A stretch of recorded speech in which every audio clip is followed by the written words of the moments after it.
Hi guys, it's Kath from the Square to Spare. Today I'm showing you how I built this fun pineapple house from SpongeBob Square Pants.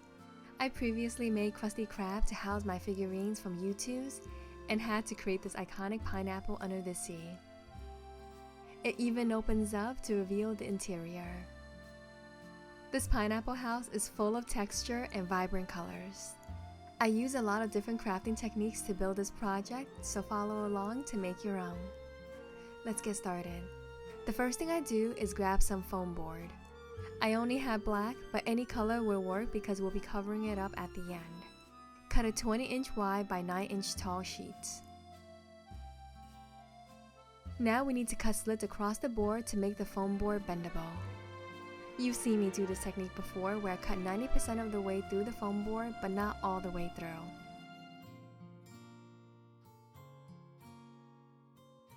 This allows the board to stay together but bend without cracking. See how it bends and curves with no problem? That's what we want. We need a round base for the house, so I cut a circle from foam board that's 9.5 inches in diameter. I first made a stencil to make sure I cut the right size. Using a compass will be really helpful for this step. Wrap the 20-inch by 9-inch sheet of foam board around this base and glue it in place. As you can see, it doesn't reach all the way around this base. Cut a 10-inch wide by 9-inch tall sheet from the same piece of foam board that we cut slits into. Use this one to complete the cylinder, making sure to only add glue to the bottom where it meets the circle base. To attach these two parts together, I'll be using dollhouse hinges. As always, when I need to glue metal, I rely on JB Weld or JB Quick Metal Epoxy. Glue on 3 hinges with 1/2 of the hinge on each side of the foam board.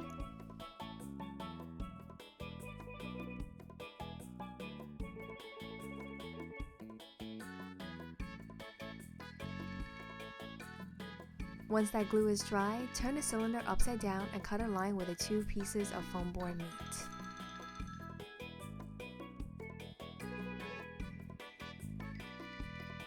Now that we have the bottom structure of the house done, we need to create the rounded top. To do this, I grab a standard 12-inch balloon and blow it up until it fits snugly inside the top opening. We're going to add paper mache, aka watered down glue and paper, all over this balloon to create a hard shell.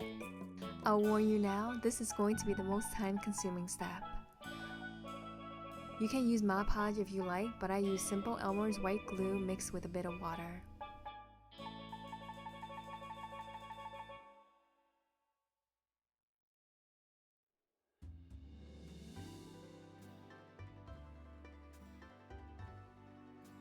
You can use any paper you have. Just rip it up into smaller pieces so they go around the curves of the balloon a bit easier. Tape the balloon in place and begin layering on the glue mixture and paper.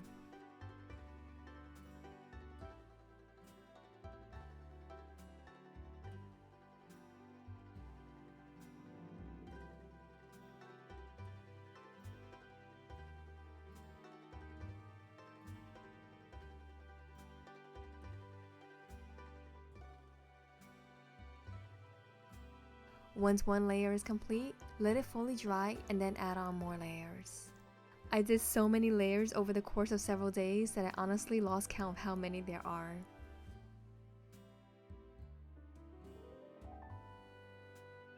Once you're satisfied with how it looks, draw a line across the balloon marking the areas where the two sheets of foam board meet.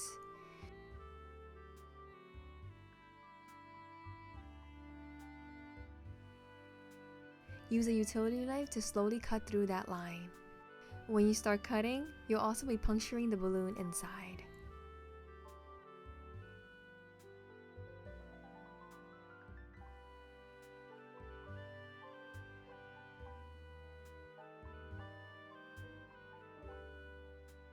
Once that's cut, you'll be able to open up this shell. How fun is that? I pull all the balloon remnants off the interior walls. It may not look like much now, but I promise we'll get there. I also covered the inside of the house in paper mache. For the front door and windows, I freehand an arched door at the bottom center of the front panel.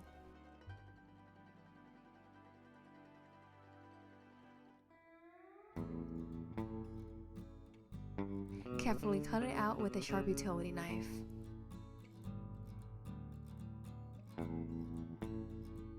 The windows are simple 1.5-inch circles on either side of the door. Cut those out as well. We'll finish these in a bit, but now let's work on the interior. SpongeBob's house has 2 floors, so we'll be adding another level on. I cut 2 sheets of cardboard to fit inside the house. Glue them together and then glue them in place inside the house. Cover this floor up with paper mache as well.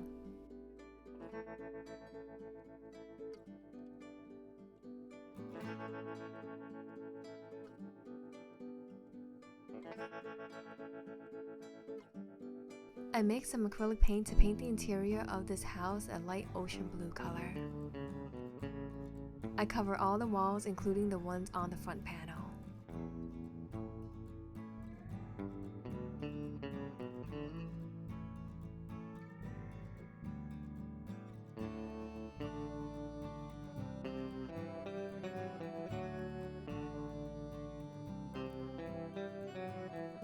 Use a thin strip of cardstock to cover the front area of the floor and paint it. This just makes for a much cleaner end result.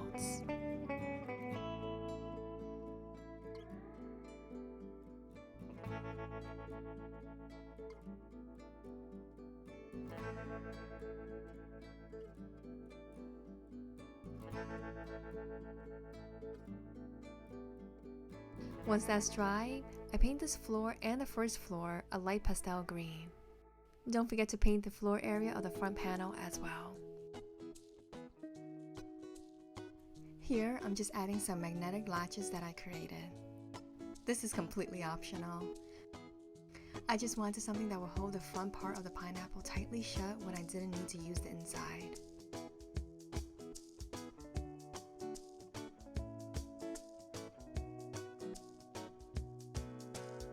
Next, I'll paint the exterior of the house in a light yellow. This yellow base will allow us to properly map out the texture we'll be adding and provides a good foundation for each layer that we'll be adding on. Before we get too far, don't forget to paint the underside of the second floor. I just used brown acrylic paint for this. While we're here, I add another wall made of cardboard to separate the top floor. Cover this wall with brown craft paper. If you see enough episodes of SpongeBob, you'll know there's this distinctive grid pattern on that wall. So I draw it on with some red markers.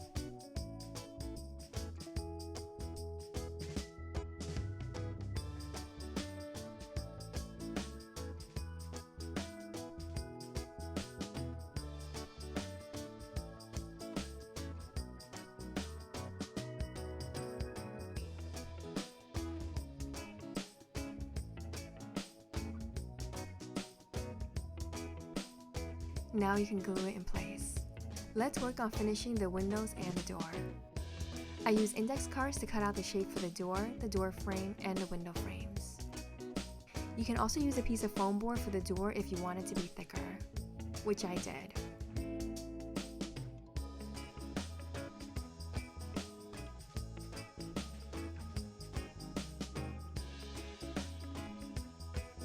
I paint all of these a light purple color.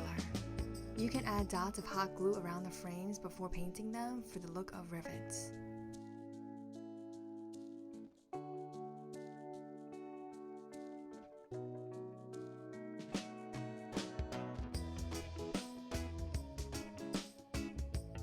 I then glue hinges onto the door with JB Weld and position it inside the door opening.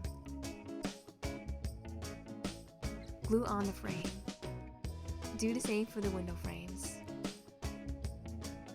And we can't forget about the interior frames for the windows and door. At this point, we're ready to start adding the pineapple texture on the exterior of the house. I start by marking lines diagonally across the pineapple 2 inches apart. Draw diagonal lines one way and then in the opposite direction so it creates a grid pattern. I do this in pencil and then go over it with a brown permanent marker. Once I'm satisfied with the pattern, I go over the brown marker with brown acrylic paints. The paint thickens the lines and makes them much more opaque.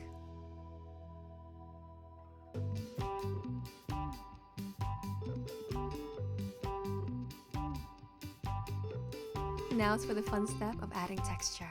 I'll be using this modeling paste to add thickness to my acrylic paints. Just grab a good amount of modeling paste and mix some paint in.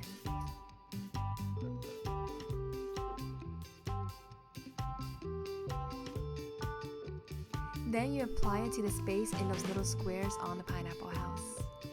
I like to add a good glob of paste in each square and then pull the paint inwards towards the center.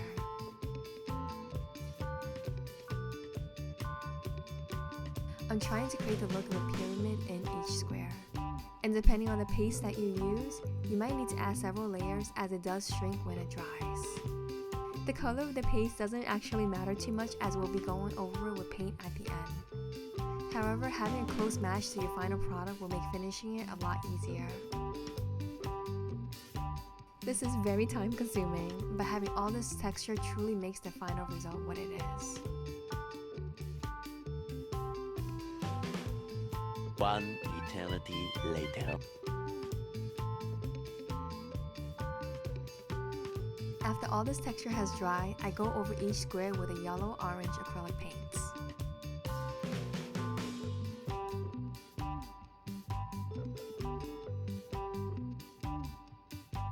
I love how the different shades and texture of the modeling paste makes each square so unique. We're almost at the end, guys. For this to be a pineapple, we need some pretty big leaves. For that, I'll be using more index cards.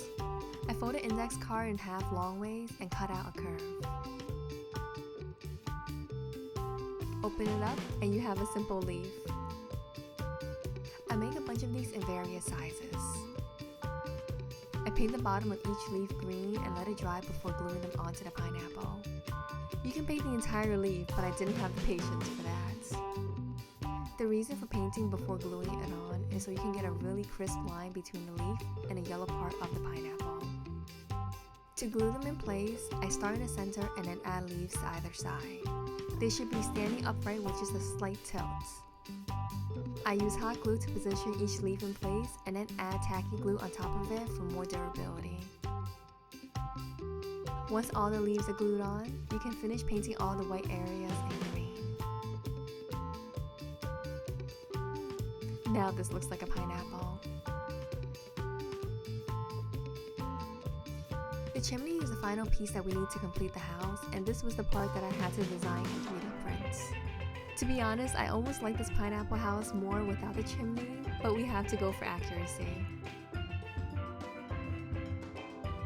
Now that this pineapple house is complete, we can add in our fun figurines from Youtooz.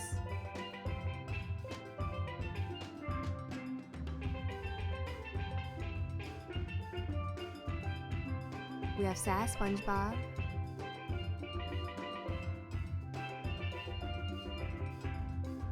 Sandy Cheeks,